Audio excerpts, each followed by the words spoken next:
waraxmatullaahi tacaala wabarakaatuhu. Aqoontu waa iftiin, waa bishii sagaalaad sagaalkeedii, waa 2021 waana habeen khamiisa. Wax ka baro amase wax ku baro waddanka Turkiga. Waxaa soo gudbinaya anigu ah injineer Fahdi Cabdiraxmaan, kuna magac dheer Caadif Alwaash. Haddaba haddii aynu ka soo hadalnay wax ku baro amase wax ka baro waddanka Turkiga, waxaa isweydiinaysaa su'aalahan meeshan ku xusan, waana su'aalaha muhiimka u ah naftaada. Amase isweydiinaysid, sidee ku heli karaa jaamacad ku taala Turkiga? Suuragal ma tahay inaan bixiyo lacagta aqbalaadda oo keliya? Luuqad noocee ah ayaan ku dhigan doonaa? Xagee ka xaraysanayaa fiisaha waxbarashada? Dukumentiga layga rabo maxay kala yihiin? Intee le'eg ayaan sugayaa fiisaha? Haddaba su'aalahan haddaan soo gudbino, sidee ayaan ku heli karayaa jaamacad ku taala Turkiga? Si aad u hesho, waxaa muhiim ah inaad la xidhiidho shakhsi amase agency awooddaas leh, isla markaana daacad ah hawshana sidii loogu talagalay kuugu qabanaya. Suuragal ma tahay inaan bixiyo lacagta aqbalaadda oo keliya? Haa. Jawaabtu waa haa. Waa suuragal, waana macquul, waana sida saxda ah. Lacagta aqbalaaduna ma gaadho $1,000, mana gaadho $600. Hadday u badato haddii ay noqoto 500 iyo wixii ka hooseeya ilaa 200. Waxay ku xidhan tahay jaamacadda, shuruucdeeda, iyo qofka markaa hawsha kuu qabanaya, oo laga yaabo wax yar oo sarfaysa inuu ku saarto. Laakiin sida caadiga ah waa 500 iyo wixii ka hooseeya. Waxba ha ka cabsan, qof kastana waa uu awoodaa intaas. Luuqad noocee ayaan ku dhiganayaa? Luuqadda ku dhiganaysa waxay noqonaysaa English iyo Turki. Amar Ilaahay. Xagee ka xaraysanayaa fiisaha waxbarashada? Waxaad ka xaraysanaysaa goobaha xagga hoose ku xusan oo kale ah Muqdisho, Hargeysa iyo Garowe. Muqdisho waxaa ku taalla safaaradda weyn, Hargeysa iyo Garowe waxaa ku yaalla konsuliyado. Dhammaantood waxay soo hoos galaan safaaradda weyn ee ku taalla Muqdisho.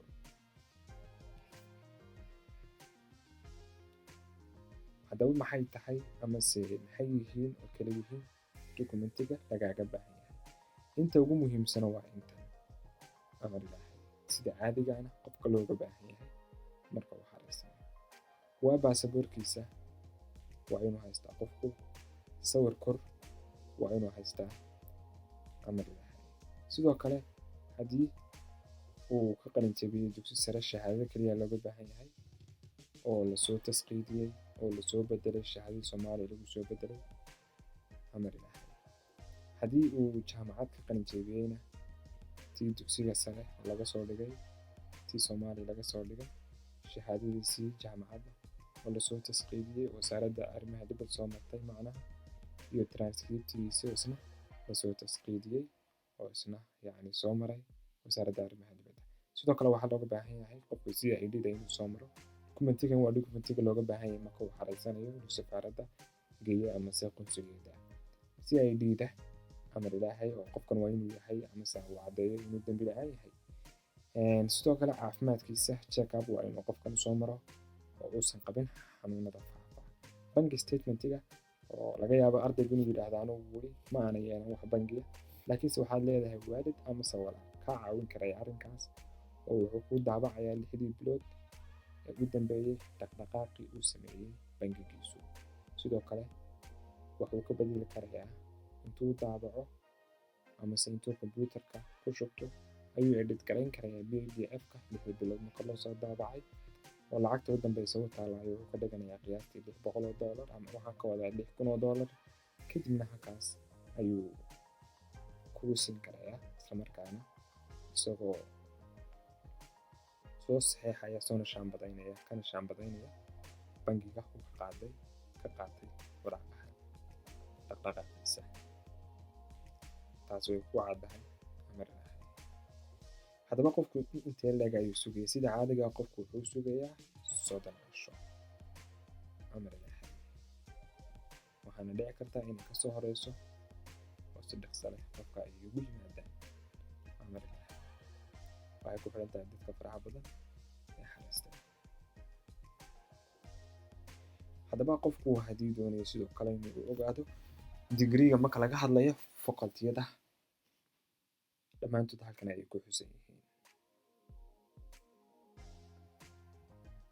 videoga adigu hadhowta waa istaajinaysaa, waana daalacanaysaa, waana eeganaysaa amar ilaahay, kadib sawir baa ka qaadi karaysaa. laakiin inagu hadda waan ka gudbaynaa. qaybtan waa qaybta digriga heerka koowaad, qaybtani waa masterka oo qofku xilliga uu qalin jebinayo ay tahay inuu qoro book thesis ah. amar ilaahay, sawir ma ka qaadatay? waxaan filayaa inaad ka qaadatay. tan kalena waxaa weeye masterka heerka labaad, waxaa weeye isagoo aadan qoraynin wax book ah, thesis ma leh. amar ilaahay, tan waxaa rajeynayaa inaad sawir ka qaadatay isla markaana aad haysatid. PhD-ga ama doctoralkaasina waxaa weeye sida tan, waa intaas. amar ilaahay, jaamacaddan tusaale ahaan uma soo qaadan, laakiin waa jaamacadda hadda aan la xiriirnay. amar ilaahayna lagu soo saari karayo, ku imaan karaysid. amar ilaahay, marka caafimaadku way leedahay qaybihiisii kala duwanaa. laga yaabo qaybaha aad u baahan inaad ka weydo wax dhici karta. marka waxaad leenahay waad mahadsantihiin. wixii su'aal ah waxaad nagala soo xiriiri doontaan nambarada meesha aan ku olin insha allahu tacaala, balse meesha aan ka soo basto garayno amase aan soo dhigno ayaad nagala soo xiriiri doontaa insha allahu tacaala. waad mahadsantihiin. ama suga dayn yar oo qoraya lambarka.